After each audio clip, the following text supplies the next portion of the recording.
అందరికీ నమస్కారం. కృష్ణ పలుకు యూట్యూబ్ ఛానల్కి స్వాగతం, సుస్వాగతం.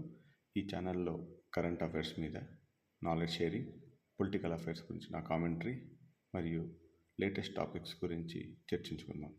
ముందుగా ఈరోజు టాపిక్ ఏంటంటే, మన అందరం చూస్తూ ఉన్నాం, చాలా ఇండిగో ఫ్లైట్లు ఆలస్యమైనవి మరియు క్యాన్సిల్ అయినాయి.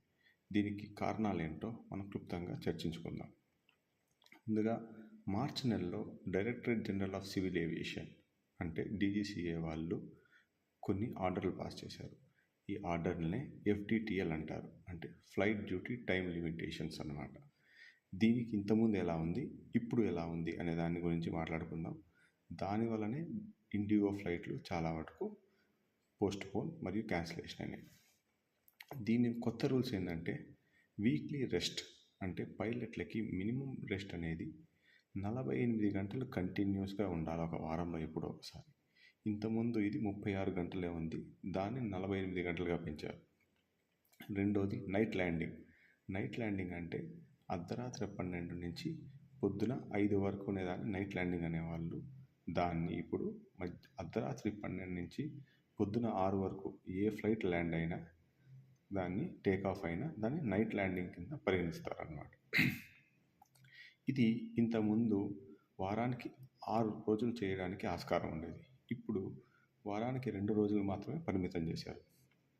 సో ఇంకొకటి ఏంటంటే, కంటిన్యూస్గా 6 రోజులు ఇంతకుముందు ల్యాండింగ్ చేయొచ్చు, ఇప్పుడు ఓన్లీ 2 రోజులు మాత్రమే.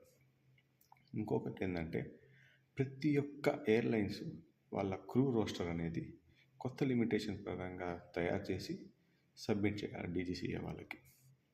ఇది ఎప్పుడో మార్చ్లో ఇచ్చారు, బట్ ఇంప్లిమెంటేషన్ డేట్ వచ్చి November 1 ఇచ్చారు. దీన్ని ఇండిగో సరిగ్గా ప్లాన్ చేసుకోలేకపోవడం వల్లనే ఈ ప్రాబ్లం వచ్చింది.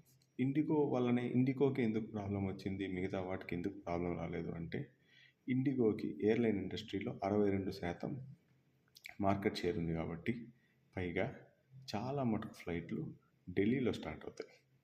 అండ్ ఢిల్లీలో 5-5:30కి స్టార్ట్ అయ్యే ఫ్లైట్లు వల్ల ఒకటి. రెండోది ఫాగ్. డిసెంబర్ నెలలో ఫాగ్ ఎక్కువ ఉండడం వల్ల ఫ్లైట్ డిలేస్ ఒకటి. కొత్త రూల్స్ యాంటిసిపేట్ చేయలేకపోవడం ఒకటి. ఒక పైలట్ రిక్రూట్మెంట్ చేయాలంటే మినిమం 6 నెలలు నుంచి 9 నెలలు పట్టే సమయం. ఎందుకంటే ముందున్న కంపెనీలో నుంచి అతను రిజైన్ చేయాలి, అక్కడ నోటీస్ పీరియడ్ సర్వ్ చేయాలి, కొత్త ఎయిర్లైన్ జాయిన్ అయిన తర్వాత ట్రైనింగ్ పాస్ అవ్వాలి, అతనికి మ్యాండేటరీగా ఉన్న ఫిజికల్ ఫిట్నెస్, హెల్త్ ఫిట్నెస్ చెకప్లు జరగాలి. ఇవన్నీ జరిగిన తర్వాతనే ఆన్బోర్డ్ చేయగలుగుతారు.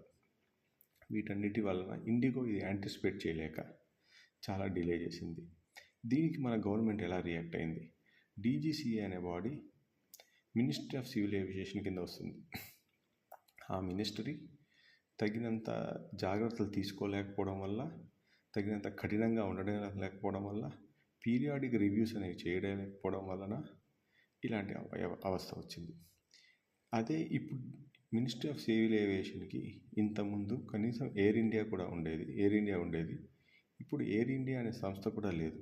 దాని main sole objective is to protect and the passenger safety and help in the safe travel for all the passengers through airlines and give on-time cargo facilities for the industry. ఇందులో passenger safety అనేది చాలా ముఖ్యమైనది. ప్యాసింజర్లు సురక్షితంగా ఉండాలంటే పైలట్లు కూడా తగినంత rest తీసుకోవాలి. పైలట్లు కూడా మనుషులే, పైలట్లకు కూడా రెస్ట్ కావాలి. పైలట్లని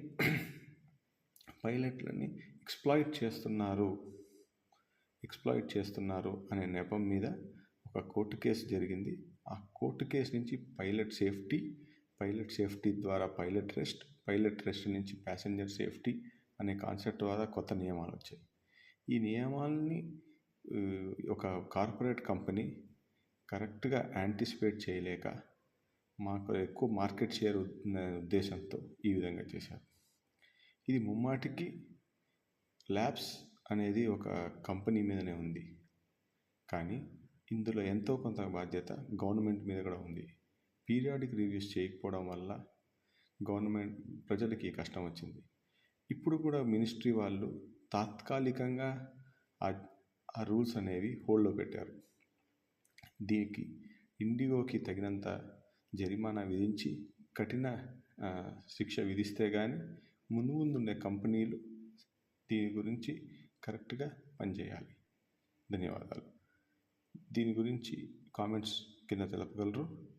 మీకు నెక్స్ట్ ఏ టాపిక్ అయినా నేను మీకు చెప్పాలి అనుకుంటే కింద కామెంట్స్లో తెలపండి. జై హింద్. నమస్కారం.